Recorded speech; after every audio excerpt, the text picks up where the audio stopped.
allows people's minds to open up to that fact. They might grab one, think, okay, I kind of like that. So then maybe they'll research other breweries around, and then they find Brew Donkey, and perfect, that's what we're hoping. So at least there's some stepping stones there, right? So.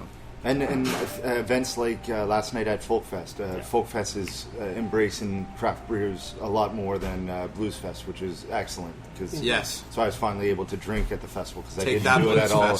Didn't do it at all at Blues Fest. So. This year, last year, we can't knock Blues Fest. Yeah, they did have Mill Street. For a long time. They came out of the box. What was it? 4 years ago? 3.5, 4 years ago with Mill Street. Is our sole beer provider.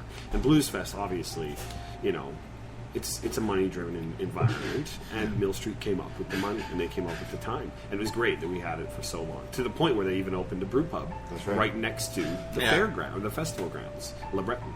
Now, I hear through the grapevine that Le Breton won't be Blues Fest's destination next year. But, really? Well, I don't know. It could go to Lansdowne. I don't know. We'll see. I don't know. That's grapevine stuff that I'm not grapevine sure. stuff. Yeah, breaking news. No, it might not be true. I could have heard it from the wrong guy, or he could have had too many of the local craft beers. What can we expect today? So, what's the tour going to be like today? So today, it's bus will be coming in about 10:23, 7 minutes or so from now. A bus is going to pull up here at the LCBO at Rideau and King Edward, where it's always our central pickup. So every tour we do has a pickup in this area right here, like within a block from here, pretty much at George Street and King Edward. That bus comes from another part of town where it's picked up the alternate people, the alternate spot where people choose to get picked up. Today I was in Bayshore, I believe. Yep, Bayshore was today, and that's because Bayshore's in the west and we're going east. Yeah. We try to swap it out that way. So we're going there next, or are they coming? They've already been picked up. They've already been picked up. So we start in the west, we come downtown, then we're heading east. Okay. Your first stop on the tour is going to be Castle Brewing Company out in Castleman, Ontario. They've been around since 2012. They have a beer that just got put in the LCBO, the Golden Rails, and they are expanding like mad. You're going to see brand new fermenters, shiny.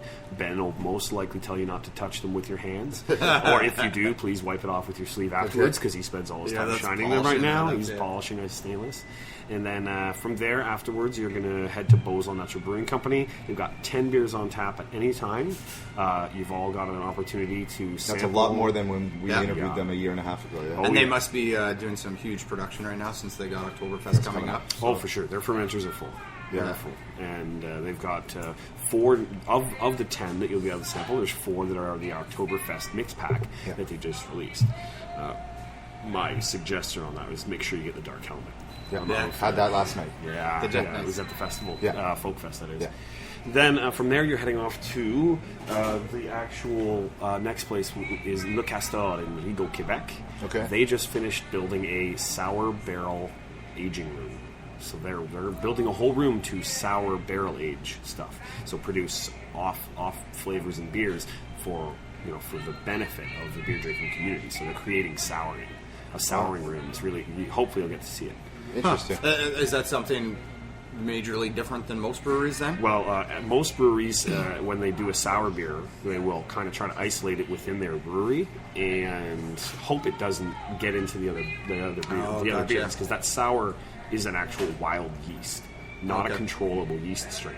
So if that gets into the rest of your beers, all your beers are sour. So you've got a sour party animal or a sour lug tread, and that's not what you want. So these guys actually built a whole room, contained it, sealed it, vented it to outside the building. Cool. So none of those wild yeasts that are airborne get into the rest of their actual processes. Oh, right on. Very important, because if you sour everything you have, then you better hope that people like the sour. Well, not everything is good soured. Yeah. It's another art in the brewing community. At a certain point, though, in the day, you're going to get lunch from lunch. Okay, all right on. Guys at lunch, we picked up a bunch of those this morning. And you should be back by 6, with most likely a stop at the Castleman Tim Hortons on the way home. Okay. Because it's a long day it's a long drive home. Yeah. Right on. So, and today you won't be leading the tour. No, we're going to send you with Mark, one of our tour guides. He is a champ. He's been with us since the beginning. He does great tours. He is the hippest on the team. He has a beard and an amazing haircut with a hard It's like a hard part. Yeah. Okay. Yeah. So you get the regular part. So we can trust his is a hard part, as in it like he's had it trimmed right down to the skin. It's right on. It's a hard part. So we can trust him with beer knowledge. Oh yeah, trust him in beer knowledge, but style knowledge too. Okay. And we'll have him on. We'll talk to him just in a little bit after. But thanks so much for having us. I think it'll be a good time, and have a great rest of the time at Folk Fest. You bet, absolutely. Hopefully it doesn't rain too much today. Oh yeah, don't worry. I brought an extra tent. There you go. Perfect. Right on. All right, thanks very much. Oh, absolutely. Thanks. Cheers. Yeah. All right, so that was part one of our interview with the Brew Donkey. Thank you so much, Brad. We're going to take a quick break right now and listen to Jen from Foodie Prince. She's going to tell us all about the Feast of Fields going on Sunday in Wakefield, as well as this year's Ottawa Food Truck Rally, which will be going on next weekend. So we'll be right back. Thanks, Nick and Andrew. This week, I'm taking a look at some upcoming food events taking place in and outside of Ottawa. If you're up for a drive outside the city, then consider Feast of Fields. To help kick off the start of Canadian Organic Week, the local chapter of Canadian Organic Growers is celebrating our region's organic food industry this Sunday from 12:30 to 3:30 p.m. at the Moulin Wakefield Mill in Wakefield, Quebec. Chef Shay Chatrand of the mill, Bruce Wood, chef of Beau's Brewery, and chef owner Cody Starr from the Rex are joining forces with local certified organic producers to produce 6 tapas tastings paired with wine and beer. To help our chefs create their tastings, participating farms include Bryson Farms, Juniper, Roots and Shoots, Le Couprin Mushrooms, and Hendrick Farm. Tickets are $80 for general admission and $15 for children between the ages of 6 to 12. Children 5 years and younger go in free. However, please note that you will need to also pay a processing fee and GST when buying your tickets online. Go to feastoffields.ca for more details and for ticket purchase. So, Ottawa, despite a rather cooler and somewhat rainy summer, did you get a chance to head out for lunch at a food truck? If you're like me and found yourself missing all the action because you were mostly stuck behind a desk, then how about attending this month's Ottawa Food Truck Rally? It's taking place on September 27th from 4 p.m. to 8 p.m. at St. Paul University at 223 Main Street. I know that we're still more than a week away from this event, but last year's food truck rally sold out rather quickly, so make sure you get your tickets early this year. And you'll also be supporting a fantastic cause. You see, all the proceeds from the ticket sales will go towards funding both a culinary scholarship program to Algonquin College, as well as establishing programming that will provide 20 tenants from the Ottawa Community Housing with kitchen experiences. With music, 19 food trucks, beer, and cocktails all in one spot, how can you go wrong? Entry is $10 per person. That money will go straight to the scholarship program. After that, all food will be priced at $4 per tasting plate. And if you plan on going with friends, then consider the new 4-wheel deal, which will get you 4 entry bracelets, 4 tasting plates, 2 alcoholic beverages, and 2 non-alcoholic beverages, all for $60. However, this special is available only for purchase online. So for more details and to buy your tickets, go to their website, ottawafoodtruckrally.com. And that's it for this week. And for those of you who are running Sunday at the Army Run, good luck and have a delicious carb load Saturday night. High, high, high. She got me high, girl, she got me high. High, high, high.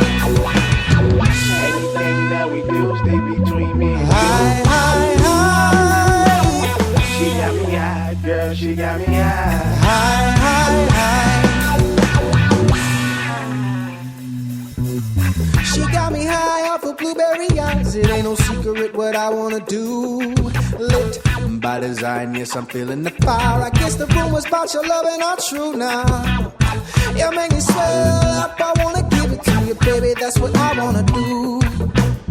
Under your spell up and let me hear. Let's put the rumors about your loving to use. You know you're gonna get me high, high, high. She got me high, girl. She got me high. High, high, high. Anything that we do, you know she gonna get you high. All right, so that was another great song from the Lionyls. That's actually the collaboration that they did for L-Fest, which is coming up at the end of September. But just hearing that, you have to keep thinking, wow, Ottawa has some great talent. And make sure you get out there on October 17th to Ritual for the Live 88.5 Big Money Shot Finals. I can guarantee it's going to be a very good night of music. So right now, and also thank you very much, Jen, for telling us about Feast of Fields and that awesome food truck rally that I'll be going to next week. So right now, we did do an interview with Mark Plant, our tour guide, out on Saturday afternoon, but unfortunately my computer failed and it deleted the episode. So Mark, I am very sorry, but I will try to do you justice and try to remember everything we spoke about. Of course, we did it in Rigaud, Quebec, where we were at the Le Castor microbrewery. And that was the one where Brad just recently told us about that they were going to have a room dedicated solely to sour barrels and creating sour tasting beer, which is very interesting. They had very large cognac barrels throughout the brewery, and they have some extra large barrels that they imported from France that are yet to be put into use, but they will be doing that in the future. But Le Castor is definitely a very interesting brewery, a very cool story of how they started out as a construction company, but with a slowdown, they diversified into making beer somehow, and that they're kind of slowly moving into solely making beer, but having experience in carpentry and woodworking has allowed them to do a lot of interesting things with the barrels and making beer there. So Mark was an incredible tour guide with us the entire Saturday. It was a very rainy Saturday, if you can recall last Saturday. We had about 20 people on the tour. There was a couple from Winnipeg, a couple from upstate New York. So it got us thinking that this is just an excellent tour that if you have relatives, friends, or family coming in from out of town, why not take them on a craft brewery tour, something different than, because you get to drive around different areas than they would normally go to, so they get to see the city in that way. But you also get to who doesn't like beer, especially great craft beers that we have here. So they're excellent groups. We love that the seats on the bus are low, so you're constantly talking to people. You're meeting great people. We hit up the 3 breweries. Castleman Brewery with the Gold Rails beer was excellent, as well as always going up to Bose. We did the episode there about a year and a half ago now, so it was great going back there. A lot of things have changed out at that brewery. The former, where their office is now, used to be their retail store, but the retail store is basically moved into the front half of the brewery, and there are a lot more vats and fermenters all across the entire factory now. So that was a lot of fun to be there. We got to taste test about 8 beers at Bose over a 2-hour span. So it was a lot of fun there, and there's food going on there, which was great. We had great sandwiches and salads from lunch, which was excellent. There's not just one variety. There's many that you could have chose from. And one thing we forgot to talk about with Brad was the charity tours that Brew Donkey is doing. So the first Sunday of every month, starting in June, all the proceeds minus the few expenses go towards a local charity. So I know Brad, and I know he really loves the community, and giving back is always something that they want to do. So to get that in place for such a young company is excellent. Anything else I wanted to